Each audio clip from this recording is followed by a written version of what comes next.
Book 2, Chapter 3, The Days of Imprisonment. The arrival of a second fighting machine drove us from our peephole into the scullery, for we feared that from his elevation the Martian might see down upon us behind our barrier. At a later date we began to feel less in danger of their eyes, for to an eye in the dazzle of the sunlight outside, our refuge must have been blank blackness, but at first the slightest suggestion of approach drove us into the scullery in heart-throbbing retreat. Yet, terrible as was the danger we incurred, the attraction of peeping was, for both of us, irresistible. And I recall now with a sort of wonder that, in spite of the infinite danger in which we were between starvation and a still more terrible death, we could yet struggle bitterly for that horrible privilege of sight. We would race across the kitchen in a grotesque way between eagerness and the dread of making a noise, and strike each other and thrust and kick within a few inches of exposure. The fact is that we had absolutely incompatible dispositions and habits of thought and action, and our danger and isolation only accentuated the incompatibility. At Halliford, I had already come to hate the curate's trick of helpless exclamation. His stupid rigidity of mind, his endless muttering monologue vitiated every effort I made to think out a line of action, and drove me at times, thus pent up and intensified, almost to the verge of craziness. He was as lacking in restraint as a silly woman. He would weep for hours together, and I verily believe that to the very end this spoiled child of life thought his weak tears in some way efficacious.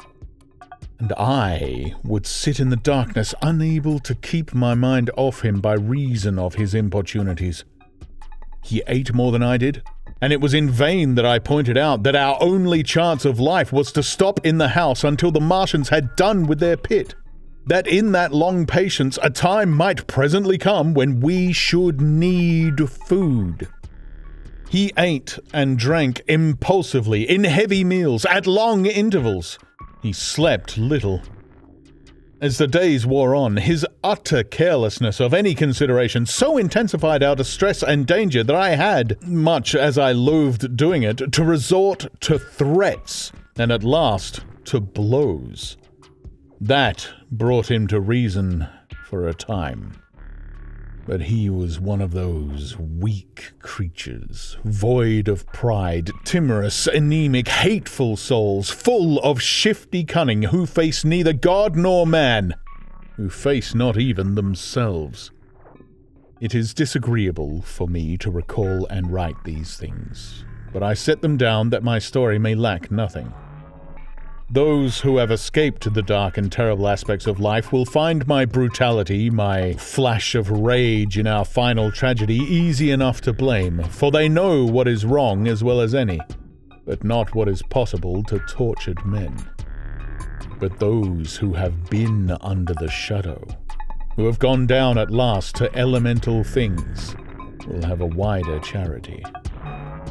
And while, within, we fought out our dark, dim contest of whispers, snatched food and drink, and gripped hands and blows, without, in the pitiless sunlight of that terrible June, was the strange wonder, the unfamiliar routine of the Martians in the pit. Let me return to those first new experiences of mine. After a long time, I ventured back to the peephole to find that the newcomers had been reinforced by the occupants of no fewer than 3 of the fighting machines. Those last had brought with them certain fresh appliances that stood in an orderly manner about the cylinder. The second handling machine was now completed, and was busied in serving one of the novel contrivances the big machine had brought. This was a body resembling a milk can in its general form, above which oscillated a pear-shaped receptacle, and from which a stream of white powder flowed into a circular basin below. The oscillatory motion was imparted to this by one tentacle of the handling machine. With two spatulate hands, the handling machine was digging out and flinging masses of clay into the pear-shaped receptacle above, while with another arm it periodically opened a door and removed rusty and blackened clinkers from the middle part of the machine. Another steely tentacle directed the powder from the basin along a ribbed channel towards some receiver that was hidden from me by the mound of bluish dust. From this unseen receiver, a little thread of green smoke rose vertically into the quiet air. As I looked, the handling machine, with a faint and musical clinking, extended, telescopic fashion, a tentacle that had been a moment before a mere blunt projection, until its end was hidden behind the mound of clay. In another second, it had lifted a bar of white aluminium into sight, untarnished as yet, and shining dazzlingly, and deposited it into a growing stack of bars that stood at the side of the pit. Between sunset and starlight, this dexterous machine must have made more than 100 such bars out of the crude clay, and the mound of bluish dust rose steadily until it topped the side of the pit. The contrast between the swift and complex movements of these contrivances and the inert, painting clumsiness of their masters was acute, and for days I had to tell myself repeatedly that these latter were indeed the living of the two things. The curate had possession of the slit when the first men were brought to the pit. I was sitting below, huddled up, listening with all my ears. He made a sudden movement backwards, and I, fearful that we were observed, crouched in a spasm of terror. He came sliding down the rubbish and crept beside me in the darkness, inarticulate, gesticulating, and for a moment I shared his panic. His gesture suggested a resignation of the slit, and after a little while my curiosity gave me courage, and I rose up, stepped across him, and clambered up to it. At first, I could see no reason for his frantic behavior. The twilight had now come, the stars were little and faint, but the pit was illuminated by the flickering green fire that came from the aluminium making. The whole picture was a flickering scheme of green gleams and shifting rusty black shadows, strangely trying to the eyes. Over and through it all went the bats, heeding it not at all. The sprawling Martians were no longer to be seen. The mound of blue-green powder had risen to cover them from sight, and a fighting machine, with its legs contracted, crumpled, and abbreviated, stood across the corner of the pit. And then, amid the clangor of the machinery, came a drifting suspicion of human voices that I entertained at first only to dismiss. I crouched, watching this fighting machine closely, satisfying myself now for the first time that the hood did indeed contain a Martian. As the green flames lifted, I could see the oily gleam of his integument and the brightness of his eyes. And suddenly I heard a yell and saw a long tentacle reaching over the shoulder of the machine to the little cage that was hunched upon its back. Then something struggling violently, was lifted high against the sky, a black, vague enigma against the starlight. And as this black object came down again, I saw by the green brightness that it was a man. For an instant he was clearly visible. He was a stout, ruddy, middle-aged man, well-dressed. 3 days before, he must have been walking the world, a man of considerable consequence. I could see his staring eyes and gleams of light on his studs and watch chain. He vanished behind the mound, and for a moment there was silence, and then began a shrieking and a sustained and cheerful hooting from the Martians. I slid down the rubbish, struggled to my feet, clapped my hands over my ears, and bolted into the scullery.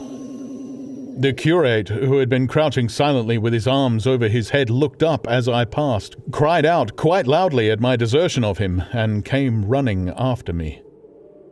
That night, as we lurked in the scullery, balanced between our horror and the terrible fascination this peeping had, Although I felt an urgent need of action, I tried in vain to conceive some plan of escape. But afterwards, during the second day, I was able to consider our position with great clearness. The curate, I found, was quite incapable of discussion. This new and culminating atrocity had robbed him of all vestiges of reason or forethought. Practically, he had already sunk to the level of an animal. But, as the saying goes, I gripped myself with both hands. It grew upon my mind once I could face the facts that, terrible as our position was, there was as yet no justification for absolute despair. Our chief chance lay in the possibility of the Martians making the pit nothing more than a temporary encampment. Or, even if they kept it permanently, they might not consider it necessary to guard it, and a chance of escape might be afforded us. I also weighed very carefully the possibility of our digging a way out in the direction away from the pit, but the chances of our emerging within sight of some sentinel fighting machine seemed at first too great. And I should have had to do all the digging myself. The curate would certainly have failed me. It was on the third day, if my memory serves me right, that I saw the lad killed. It was the only occasion on which I actually saw the Martians feed. After that experience, I avoided the hole in the wall for the better part of a day. I went into the scullery, removed the door, and spent some hours digging with my hatchet as silently as possible. But when I had made a hole about a couple of feet deep, the loose earth collapsed noisily, and I did not dare continue. I lost heart and lay down on the scullery floor for a long time, having no spirit even to move. After that, I abandoned altogether the idea of escaping by excavation.